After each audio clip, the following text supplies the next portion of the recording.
Hi everyone and welcome back to another episode of Simply Strength. Today I'd like to discuss some recurring experiences I've had over the last 6 months concerning religion, faith and the concept of loss. I'm going to begin by saying that I'm an atheist, an agnostic atheist I might add, and whilst I don't want to get into a debate about religion, I think it's important to begin with this disclaimer. If you are religious in any way, you may be upset or offended by my comments in this video, so please be warned. Let's make a start.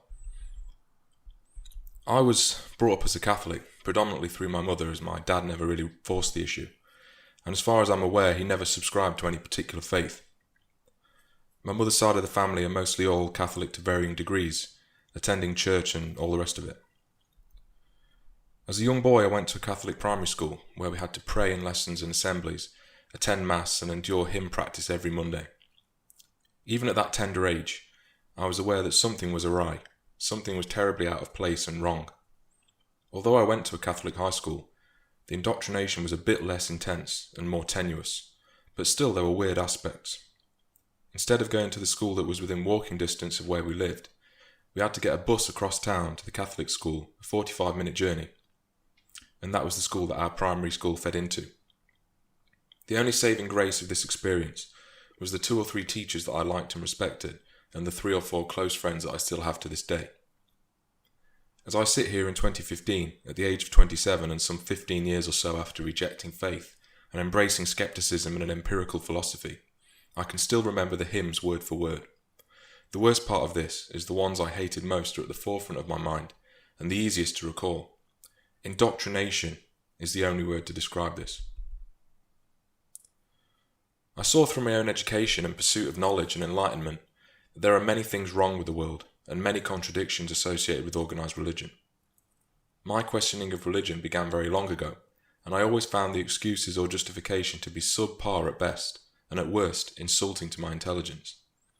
The biggest insult was reinforced to me very recently, when I had to attend church as an atheist for family reasons. When focusing on the words in the readings, hymns and gospels, and really dissecting the meaning of it, anyone with a shred of critical functioning is left in shock and awe. As Christopher Hitchens has said, to believe that a child is born broken or damaged and must then pray or embrace the religion to be made whole again, to be able to enter the kingdom, is a complete disgrace. It astounds me, the sheer hubris of this view, and it is nothing short of repugnant. I gazed around at my family members in the church thinking, how can all of them believe this? Is it because of their childhood indoctrination? Because they think that they should? Through my own criticality, endless search for enlightenment and knowledge, I read the work of Professor Richard Dawkins, Christopher Hitchens, Sam Harris, and other prominent skeptics in my mid to late teens, and this cemented what I had felt for a long time, giving me renewed clarity and vigour. In a widely religious family, it would be difficult to admit the lack of faith, almost shocking to do so. Therefore, seeing as they don't ask, I don't tell. Sometimes I get the impression that they know I have no faith, but the only real occasion when this was apparent was when visiting with my grandma and her sister a few months ago.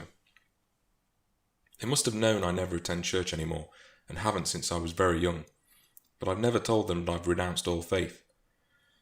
My great aunt just blurted out of nowhere, "Don't you ever feel like you want to go to church?" I was shocked more than anything that she would ask me that. I couldn't bring myself to destroy her question. I think it would have been too much for her. I mean, how could she ask that? In all seriousness, this is a religion a church that says that abortion is wrong, homosexuality is wrong, and I have cousins who have been at funerals and weddings in the church, and yet they say that homosexuality is wrong, and these 2 cousins are homosexual. They say that contraception is wrong, and they have other inane, draconian beliefs, and she could sit there oblivious, asking, "Don't you ever feel like you want to go to church?" But I just couldn't bring myself to completely destroy her question. And I had to just sit there almost dumbfounded for about 2 minutes before actually piping up and saying, no, not really, no. At the beginning of this year, January 2015, I had 4 elderly female relatives, all approaching 90 years of age, with 2 of them in very good health for their age. All of them had been devout Catholics all their lives, attending church every week. Sometimes twice a day on holidays. In fact, one of them attended every funeral at her church during her life. Imagine that, going to a funeral for someone you never met or had any form of social interaction with. They all put their faith ahead of everything else in their lives, and it formed the cornerstone, the bedrock of their existence. You might think this admirable, but I find it hard to admire a staunch belief in something for which there is no tangible evidence or proof. In my view, the burden of proof lies with the person asserting that a phenomenon exists. Let me put it this way. If you were diagnosed with a serious disease, let's say cancer for argument's sake, and I offered you a curative drug, saying all you have to do is take this and everything will be fine, would you not want proof of its efficacy in the form of research evidence? This would take the form of randomized control trials in thousands of participants with the same affliction, with any side effects documented and assessed. The impact and efficacy of this intervention would be determined and evaluated, such that the drug could pass the necessary regulations for human use. Would you take the drug in your state of malady without knowledge of its effectiveness, without knowing if the side effects outweigh the benefits? Thus, you can see that the burden of proof would lie with me, the person exalting the drug and recommending it. In the absence of a drug, a cure, a phenomenon, there is no requirement for proof. I became aware of doubts such as these very early on in my life, when others around me at school in hymn practice were mindlessly singing the words for which I suspect they didn't understand the true meaning. I remember thinking to myself, this can't be true, they can't believe this shit. Over time, as we grew older, my mother started to renounce her Catholic faith, and I would certainly suggest that she is more spiritual now and doesn't subscribe to any of the organised religions. There is just too much hypocrisy in the religious, I find, with numerous acquaintances of my religious relatives committing adultery, having children out of wedlock, having sex before marriage. Most of the Catholic marriages in my family have ended in divorce or infidelity, and much more besides.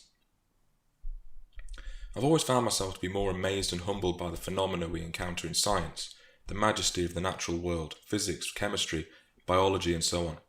I feel that I can express my spirit, if you will, in music and writing pursuits. Certainly some passages of the holy books are wonderfully written and contain some great messages for living your life, along with a great amount of inane and cruel babble. However, that's all they are, just fictional texts that stand beside others' such works. I love literature as much as anybody and simply regard those books as examples of historical writing. The only difference is that contemporary books often get updated by their authors, whereas ones like the Bible have largely remained unchanged. Personally, I think that organised religion is one of the greatest cons ever perpetrated against the human race, and to indoctrinate the young in this is tantamount to child abuse. Religion foments an attitude of impotence and withdrawal, teaching you to ignore the beauty and the majesty and the subtlest things in the world.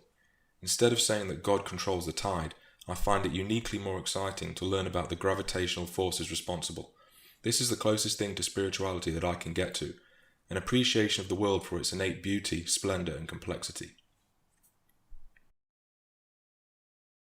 Regarding my 4 elderly relatives, 3 of them had falls and fractured their hips in the last 6 months, leaving all of them frail and dependent. 2 of them passed away in the intervening months, and I thus had to attend the funerals. The first aunt died in February, and the funeral took place in the Catholic church where I'd been a fair bit as a boy, but hadn't set foot in for about 13 years. At the outset, being surrounded by religious relatives that you love no end but you aren't fully sure whether they know you're an atheist is weird. You feel alone inside the church and intimidated, almost intimidated. They've never asked, so I haven't felt the need to answer. Nevertheless, most of my aunt's funeral consisted of hymns responding to the inane ramblings of the priest during his incantations over a piece of wafer and some wine, then walking out after the coffin. Very little was said about my aunt's life and times, and given my atheism, it would have been better to simply have an hour and a half of remembrance and celebration with people telling stories and anecdotes about her life. There is no beyond the abyss, of that I'm clear, unless there is substantial evidence to the contrary, and I highly doubt that it will materialise. We live on in the memories of others and the people we've left behind, the imprints we make on other people. The best part of this funeral was drinking some Jameson's whiskey and lemonade, her favourite tipple, and simply standing in quiet contemplative remembrance. About 2 months later, another aunt died, the sister of the first. Again, we had the funeral, and this time it was marginally better, with one of my relatives regaling us with tales and stories about her life, and it was much more preferable. I gained a lot from hearing about her childhood and formative years. Still, we had the Indiana Jones and the Temple of Doom style incantations over wafer and wine, but at least we actually talked about the person in the coffin, the tangible being and good person that she was. I just feel that in both of these funerals a lot of time was wasted with these weird traditions, and it's unfortunate that so many of my relatives still believe this stuff. The 2 remaining elderly relatives are now both declining, and this has happened very, very recently. I'm sad that my grandma in particular has never left these shores and truly explored the world. Despite her faith, she's getting anxious, I feel, about her age, and the fact that so many others around her have passed away. Surely as someone that believes in the eternal kingdom, she would not be scared and would in fact be welcoming it. I've always found this aspect confusing. I know that I'm here for a very short amount of time, and I'm going to be as successful as I can, meet as many great people as I can, and truly attempt to leave a mark, a legacy on humanity. I've spoken in previous videos about this. A harrowing thought came to my mind the other day concerning both of these relatives. If each of them has spent 3 hours per week in church since they were 7 years old, that equates to 12,948 hours. Given Dr. Anders Ericsson's assertion that it takes 10,000 hours to master something, this is a wasted opportunity, I feel. And just think how many books she could have read instead of the same one over and over. How much of the world could she have seen? The worst part is she is oblivious to this, and she's probably content with her life and how she's lived it. And for that I must find some solace.